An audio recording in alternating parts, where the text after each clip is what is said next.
Thanks for joining us tonight for your WLOX News at 6. I'm Makenzie Martin. Hey, Jennifer. Well, just as we were starting the show, they completely ran out of turkeys, hams, and the Thanksgiving sides. They had more than 300 turkeys, 300 hams here. So that just tells you how many people were in line to receive their Thanksgiving meal. And Makenzie, you don't need a coat out there, actually.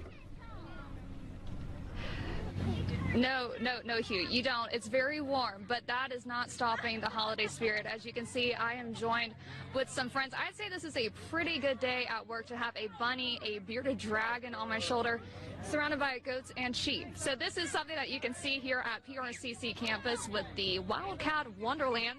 Well, in the new year, many young women already have their minds on what am I going to wear to prom. Luckily, the Junior Auxiliary of Biloxi Ocean Springs has an answer for you with their prom closet returning in January. We're already in Mardi Gras season. Hugh, it's crazy, right? We're 2 days into the new year, which means here on the coast, it's carnival season. Gulfport Mayor Hugh Keating gave a State of the City address this morning. Mayor Keating says the city is trending upward.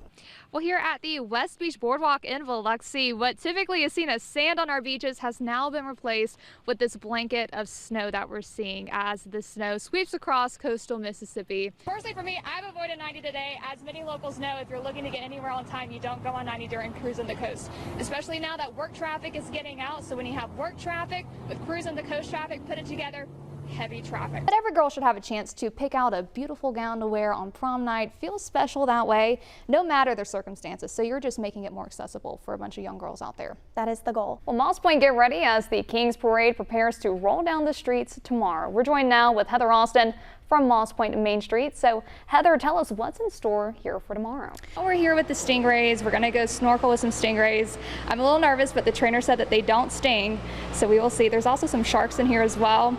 Fingers crossed, but I think we'll be fine. And my house had been floated up and dropped in a neighboring yard, and all of my art supplies had been destroyed and blooming in the yard, in the mud.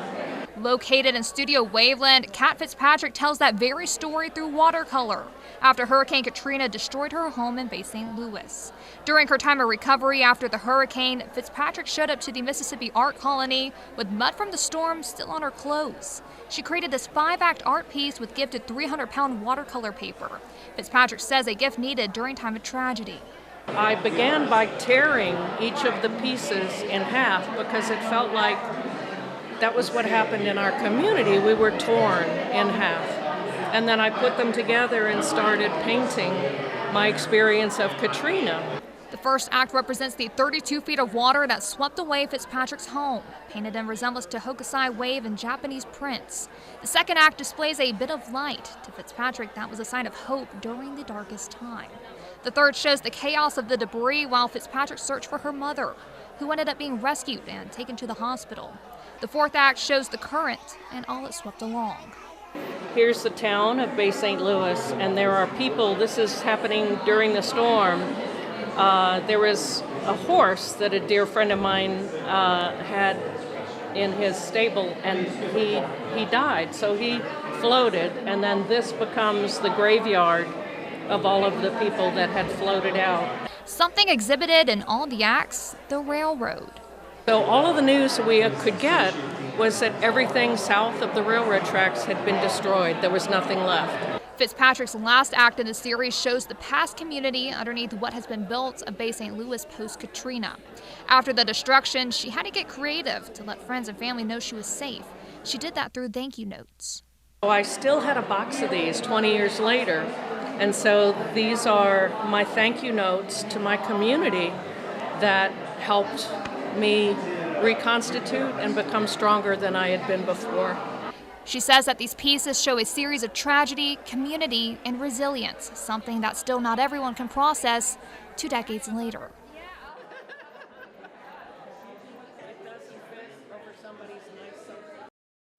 We're here in Gulfport at the Institute for Marine Mammal Studies, learning about all the different animals out here and their rehabilitation stories. So let's go check out the dolphins. This is Apollo, a 13-year-old rescue dolphin now living at IMMS. At just a year old, Apollo was stranded in Louisiana and was found sunburned on the beach. Once in rehabilitation, IMMS Animal Care Supervisor Ellie Johnson says rescuers made an interesting discovery. It was discovered that he actually has hearing loss. So he does not have the full range of hearing that dolphins would have out in the wild to be able to thrive and survive and do daily life. After tricks with Apollo in the pool, it was time to get a bird's eye view of the parakeets. I have a name for a couple of them. It's just because they have a lot of different personalities and different patterns.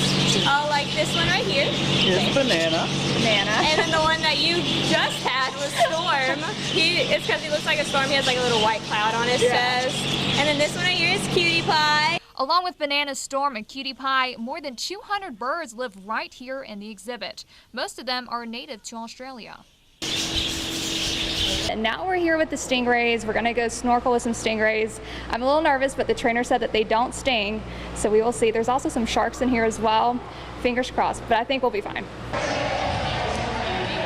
So we have a lot of different cow-nosed stingrays, which are native to our Gulf here. They range in age from just a few weeks old all the way up to 12 years old. And our sharks are white-spotted bamboo sharks. Hayes says that several of these stingrays were caught in shrimp nets. Local fishermen brought the stingrays to IMMS to treat their injuries, and now they get safe interactions with people like us. While coming to IMMS with friends and family is a fun way to engage with marine life and other animals, Johnson says that they hope guests will leave wanting to help these animals. We're giving guests a chance to meet these animals, hopefully gain a new appreciation for these animals, and hopefully want to do better for the environment because they've met these animals, inspire them to want to learn more. In Gulfport, Makenzie Martin, WLOX News Now.